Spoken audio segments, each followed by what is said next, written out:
Amici di Generazione Non Stop, benvenuti a Progetti per l'estate. Questa estate speriamo sia... niente, dai, meglio iniziare. Ciao Rosy Abruzzo, benvenuta Rosy. Ciao Omar, ciao a te e ciao a tutte le persone che ci seguono e ci ascoltano. Una presentatrice, una conduttrice molto conosciuta, sia dalle zone di Sciacca, ma un pochino in tutta la Sicilia. Hai fatto tantissime cose. Adesso intanto lasciami dire che l'anno scorso, 2019, sono stati i miei 20 anni di attività in questo mondo, non soltanto nel mondo della conduzione, ma proprio in generale nel mondo della comunicazione e del giornalismo, perché io sono anche una giornalista pubblicista, sono iscritta all'albo dei giornalisti pubblicisti già dal 2003, per cui diciamo che tutto è iniziato quando ero proprio all'ultimo anno del liceo classico, e da allora questa cosa nata come una passione poi si è portata avanti, ha sviluppato e creato tante cose, tanti impegni in cui io poi con il passare del tempo mi sono come dire fortificata, ecco, e quindi è passata dall'essere una passione a diventare qualcosa di concreto nella mia vita, e sono arrivata a 21 anni di questo lavoro che giustamente capirai in così tanti anni mi ha portato un po' in giro in tutta la Sicilia. Raccontaci come hai iniziato. Quindi tu frequentavi, penso, non so, l'università, giusto come hai detto, e hai iniziato a... No, il liceo, come ti dicevo, ho iniziato all'ultimo anno del liceo con una televisione locale, ho iniziato a collaborare con un'emittente televisiva locale, io facevo i servizi giornalistici. Lì come si comincia? Cioè, sei andata tu a dire ok, a me piacerebbe fare, Sì. consiglia come si potrebbe approcciare una persona a questo mondo, ecco. Allora, sicuramente per chi inizia stando dalle nostre parti e pensando di continuare a rimanere dalle nostre parti, le situazioni migliori sono certamente quelle, le emittenti televisive locali, regionali, oppure anche le radio, oppure i giornali, perché io ricordo che iniziai scrivendo degli articoli per un settimanale locale. Questo settimanale aveva la sede che era proprio accanto, ma accanto significa proprio facevi 2 metri, attraversavi la strada e dall'altro lato c'era RMK, Teleradio Montecronio, capito? Quindi io ho iniziato a scrivere per la carta stampata, sicché poi il passo alla emittente televisiva è stato breve, ma anche perché io da subito poi... Ma è stato breve. Sì, è stato brevissimo, sì, proprio un salto veramente, ma anche perché io già allora avevo capito che quello che mi piaceva di più era non soltanto scrivere, perché scrivere mi piaceva allora, mi piace adesso e continuo a farlo, ma mi piaceva proprio comunicare live, capito? Fare quelle cose dove tu hai bisogno di avere davanti o un pubblico piuttosto che una telecamera, capito? Quindi raccontare il mondo, le cose, quello che succede così, capito? E raccontarlo. I tuoi primi passi quindi in TV. Sì, ho iniziato questa collaborazione con loro e questo poi ha portato altre cose. Ecco, sebbene la prima cosa in assoluto che ho fatto fu la conduzione di una serata di moda, una sera d'agosto, era il 1999, in Piazza Angelo Scandaliato. Quindi appunto dalla televisione hai cominciato ad avvicinarti quindi al live, al palco. Com'è stata? Te lo ricordi questa tua prima volta sul palco, comunque all'interno di questo spettacolo, con queste modelle, con tutta una situazione che si crea al pubblico davanti? Ma ti posso dire una cosa, probabilmente fu l'incoscienza della prima volta, ma io ero di una serenità, di una spavalderia, cioè era come se avessi sempre fatto quello. Che poi, perché te lo dico questo? Perché invece con il passare del tempo e con l'acquisizione della consapevolezza del ruolo, specialmente in occasioni più importanti, del senso anche di responsabilità rispetto a quello che tu dovevi dire in certi momenti, E dopo, all'inizio no, ma dopo ci sono state occasioni in cui invece ho provato una sensazione di ansia, di grande responsabilità. Hai iniziato a prendere coscienza della cosa. Esatto, Mamma mia, che ho esatto. fatto.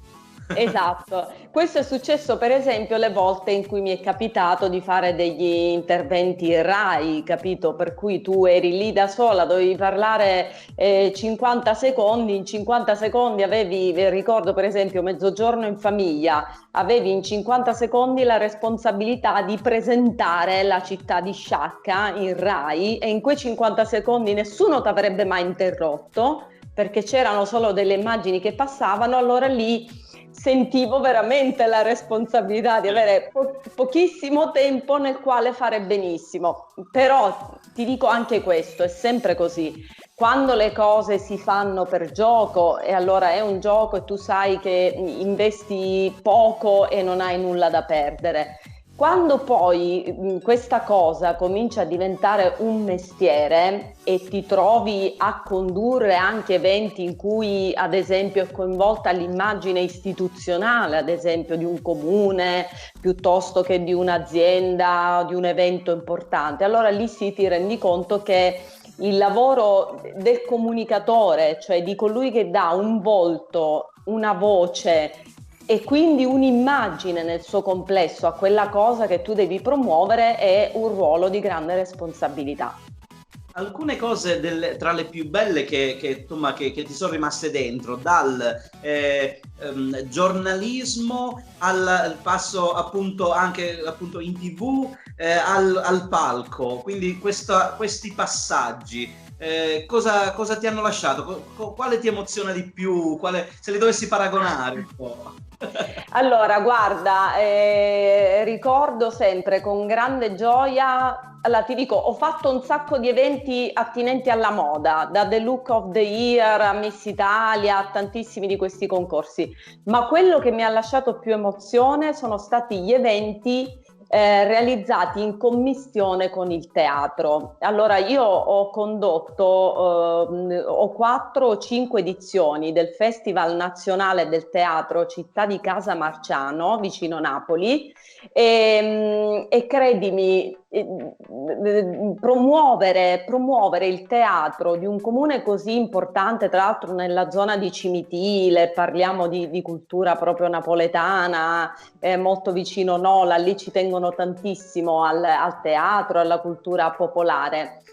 Promuovere il teatro così, con tantissimi attori italiani che salivano su quel palcoscenico, attori di fiction, attori di teatro, quindi sposare il ruolo del conduttore con l'arte così raffinata di chi fa teatro dal vivo, che è molto diverso dal cinema, attenzione, dalle fiction, parliamo proprio di attori straordinari, Lina Wertmüller, Pamela Villoresi, Carlo Buccirosso, Beruschi, ma guarda, ne ho conosciuti così tanti, guarda, una cosa straordinaria. E mi è rimasto molto nel cuore sapere che una conduttrice siciliana insieme a dei registi siciliani ha dato il via ad un festival di teatro così importante come quello lì, per esempio, certo. Questo sì. Così anche il premio letterario internazionale Giuseppe Tomasi di Lampedusa. Io sono stata per 5 anni il direttore artistico del Parco del Gattopardo e quindi per 5 anni ho organizzato queste edizioni del premio letterario. Allora tu ti trovi con scrittori di fama internazionale che arrivano in questo piccolo comune del Gattopardo che è Santa Margherita e tu devi promuovere un romanzo con una grandissima casa editrice alle spalle, tematiche di un certo respiro che nello stesso tempo devono veicolare un'immagine della Sicilia che è la Sicilia del fermento culturale, la Sicilia gattopardiana, quindi questo sono state occasioni che mi hanno fatto professionalmente crescere molto, che mi hanno insegnato tantissime cose e che conserverò veramente sempre nel cuore. Ma tu ogni tanto ti guardi allo specchio e dici ok, mi sono fatto una posizione, cioè comunque a livello che in Sicilia mi reputano tra le migliori presentatrici nel panorama italiano. Cioè, ogni tanto te lo fai questo pensiero, cioè ti rendi conto della cosa? No, io di questo mi rendo conto solo quando mi chiamano per gli eventi importanti, e allora sì, in quel caso magari ci penso. Allora quando mi dicono, senti, guarda, c'è tempo addietro, sai, dobbiamo fare un concerto importante al Teatro Politeama, sì, che vorremmo che fossi tu a presentare. Ah, va bene, allora. Ok. Sì, va bene. Sì. Sì, ma poi... abbiamo detto che per chi non lo sapesse, per chi magari si chiede ma io questo viso l'ho già visto, che sei stata tantissimi anni la presentatrice del Carnevale di Sciacca, che tutti noi sì, conosciamo bene.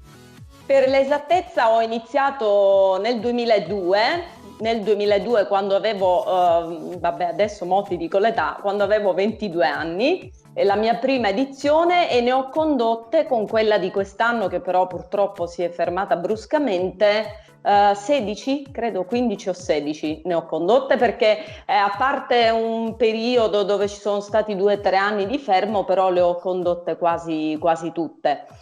E un'altra esperienza, ti dirò, insieme a quella del carnevale, che mi ha fatto scoprire un altro mondo, ecco, anche lì mi sento per esempio di dare un consiglio, è quella che ha a che fare con il giornalismo sportivo, perché sono stata per 2 o 3 anni ospite ripetuta e continua a TGS Studio Stadio, e lì andavo in trasmissione a Palermo, e giustamente noi lì si parlava di calcio. Tra l'altro ricordo le puntate in cui il fantastico Roberto Lipari ancora faceva gli sketch lì con noi in trasmissione. Poi da lì in poi Roberto ha fatto questo grande volo verso le TV nazionali.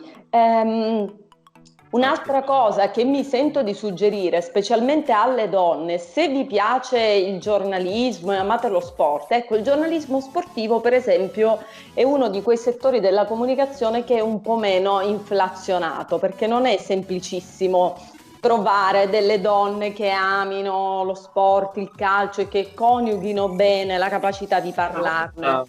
Le prime volte appunto ti sentivi pronta cioè hai seguito il calcio da sempre, oppure è stata una cosa che hai iniziato, sei riuscita a trovare insomma le strade giuste per poter parlare di calcio anche non... Permettimi, io avevo il mio asso nella manica, il mio asso nella manica è sempre stato mio marito, che con la sua passione per il fantacalcio e per il calcio praticamente stava lì tutto il tempo a raccontarmi queste cose. Io mi sorbivo queste domeniche di calcio. Allora la prima volta sono preparatissima, assolutamente. Quando mi hanno invitato la prima volta in trasmissione, io l'ho guardato e ho detto: ma sai che possiamo mettere a frutto questa tua competenza, così almeno se mi stressi la cosa ha un beneficio. E quindi mi dovevo anche preparare, perché mi ricordo delle volte con l'interrogatorio in trasmissione e Salvatore Fazio, il collega giornalista, conduttore del Giornale di Sicilia, che diceva: lei è l'unica che sa che cos'è il fuorigioco. E allora stavamo lì a ripetere, a raccontare queste cose, ma ti voglio dire... ne ho fatte di tutti i colori, credimi. Molto importanti, molto interessanti, diverse tra loro, quindi dico, è veramente, hai fatto, insomma, penso che siano stati degli anni stupendi, fantastici, perché quando poi si coltiva la propria passione e si porta avanti, e poi specialmente quando dà ottimi risultati, non c'è cosa più bella di fare questo lavoro. Infatti io sono stata sempre molto soddisfatta, ti dico con grande franchezza che mi è capitato spesso di sentirmi dire da alcune persone: ma non ti senti tipo un po' giù, un po' delusa dal fatto che fai quello che fai, che lo fai bene qua in Sicilia, ai nostri livelli, con le nostre cose?